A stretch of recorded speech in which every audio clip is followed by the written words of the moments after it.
Thursday, October 8. Welcome to CGN News. Some 27 migrant farmer workers who reportedly tested positive for the coronavirus at an apple farm in the United States last weekend are all Jamaicans, Champlain Orchards confirmed. In a telephone interview with the Gleaner on Wednesday, a spokesperson said that the Jamaicans took the virus there.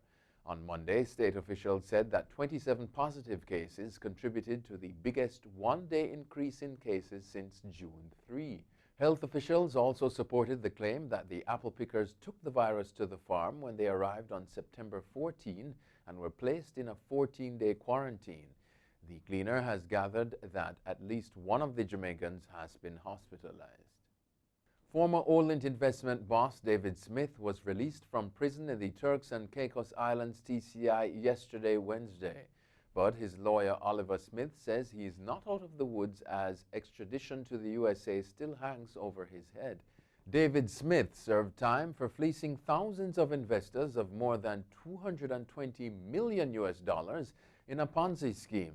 In 2010, he pleaded guilty to 18 counts of money laundering, 4 counts of wire fraud, and 1 count of conspiracy to commit money laundering.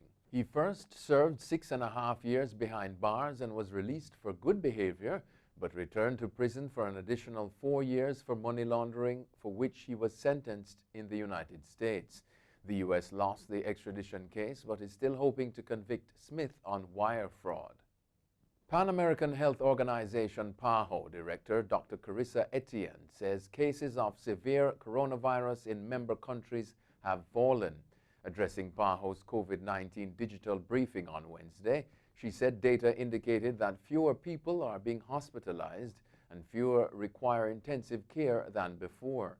Dr. Etienne said the reduction is due in part to regional countries' growing knowledge of the virus and how to manage critically ill patients. She said PAHO has been working with countries in their efforts to strengthen their health systems to effectively deal with the effects of the pandemic. The organization has also delivered millions of gloves, gowns, and masks to keep health workers safe. Repeated calls for the Caribbean to remain a zone of peace were made during the 44th commemoration of the Cubana airlines tragedy on Tuesday at the Cubana Monument site in Barbados. Speaking at the event, Barbados Ambassador to CARICOM said that participating in the annual occasion demonstrates Barbados' continued solidarity with the families of those who perished. On October 6, 1976, 57 Cubans, including the entire Cuban national fencing team, 11 Guyanese, mostly medical students, and 5 North Koreans died in the bombing of Cubana Flight 455 just off the west coast of Barbados. Following the tragedy, CARICOM established as one of its fundamental collective foreign policy planks the notion that the Caribbean must be a zone of peace. Beaches Turks and Caicos will be reopening on October 14. Gordon Butch Stewart, chairman of Sandals Resorts International, has announced.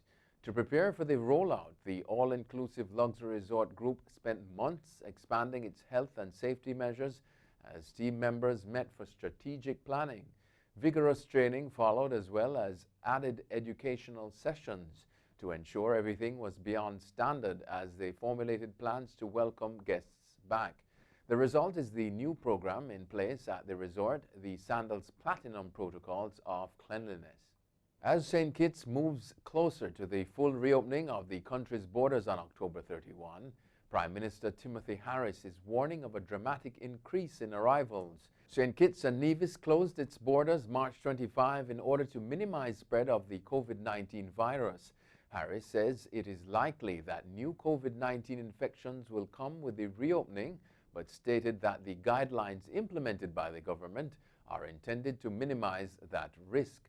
The government has put additional measures in place, particularly at the Robert L. Bradshaw International Airport. These include converting the VIP lounge into a medical screening area and constructing sneeze guards on counters. Overseas now, U.S. President Donald Trump said Thursday that he will not participate in the second presidential debate with Joe Biden.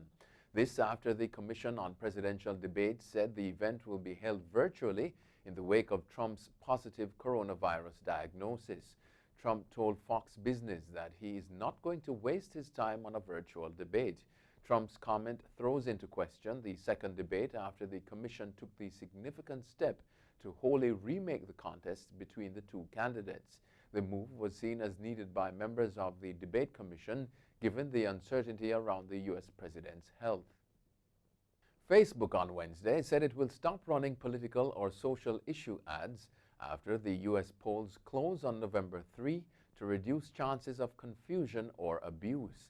The social network said that any posts prematurely declaring a winner will be labeled with reliable information from news outlets and election officials, the AFP has reported. Social networks have been tightening rules as they gear up for post-election scenarios, including efforts by Donald Trump to wrongly claim victory. The California-based internet giant has been under pressure to avoid being used to spread misinformation and inflame social division, as was the case during the presidential election in 2016.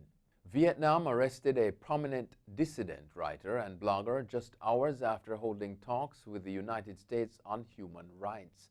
Pham Duong Trang was detained on Tuesday and accused of carrying out anti-state activities. Vietnam's one-party communist state frequently jails its critics.